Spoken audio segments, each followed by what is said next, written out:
She'd gone through those on the bus ride up. It couldn't be much farther. Soon the image of sitting in front of the roaring fire would be reality. She'd have a soft bed to sleep in and would be looking forward to going someplace where people would help her, keep her safe. Daisy rubbed her soon-to-be rounded belly. He would take her where somebody would take care of both of them. They wouldn't be in danger any longer. She took another deep breath and pressed on. It was getting darker. If she didn't hurry, it'd be nightfall before she reached the house.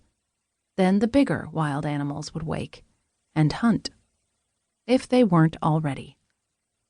The thought caused her to pick up speed. At least she'd brought good shoes.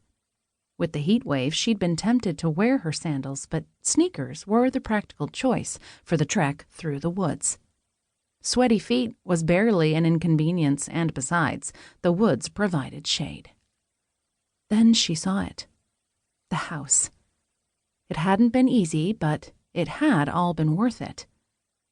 Her mouth went dry with nerves. If she hadn't gone through so much effort to get here, she might be tempted to turn around. No, this was the right thing to do. He would help her. That was what he did.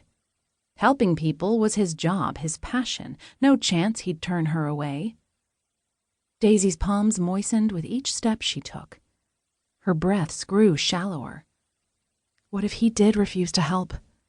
He didn't live way out here because he wanted a lot of visitors. She swallowed and held her head high. This wasn't the time to doubt, not after making it this far. He would help even if it was just to point her to someone else. Things were about to take a turn for the better. Wasn't just her life that would improve, but her baby's as well. She might be the only one who cared about her future child now, but that would soon change. They'd both be safe. Gravel crunched under her sneakers as she stepped out from the trees. Lights glowed inside the windows. He was home. Help was on the other side of those walls. It was a 2-story structure with many big windows.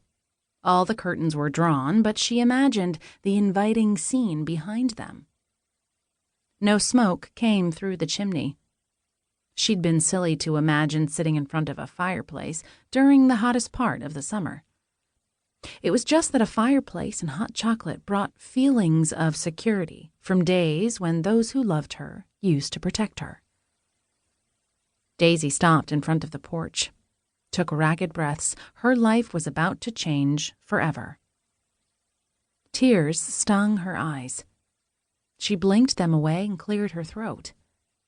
This was no time to get emotional, probably just the hormones anyway. She shoved aside all apprehension, marched to the door, then knocked. Silence. Her breath hitched. She waited. Listened. Nothing. She wouldn't be deterred, not after everything she'd gone through to get here. She'd wait on the stoop all night if she needed to. But first, she knocked again. Louder, quicker. Shuffling noises sounded from inside, but no footsteps, no click of a lock being released. Knock, knock, knock, knock. She pressed her ear against the door, heard unintelligible mutterings. "Mr. Hawkins, please open up." "I'm not interested in what you're selling. Go away." Daisy knocked again. "I'm not selling anything, please." "What do you want?" He sounded closer. "I need your help." "I'm not giving handouts. Go away." Her mind raced for something to say that would get him to open the door. "That's not what I need. Just hear me out." Click. The door opened a crack, stopping because of a chain. One dark blue eye appeared. "You have exactly 30 seconds before I call the police." Daisy's heart leaped into her throat. "Please, Mr. Hawkins, I need help. There are people who want me dead." The man on the other side of the door arched a brow. "Now I'm certainly not opening the door, not letting them in my house." She shook her head furiously. "They're back in Oregon. Don't know where I am." The eye narrowed. "Why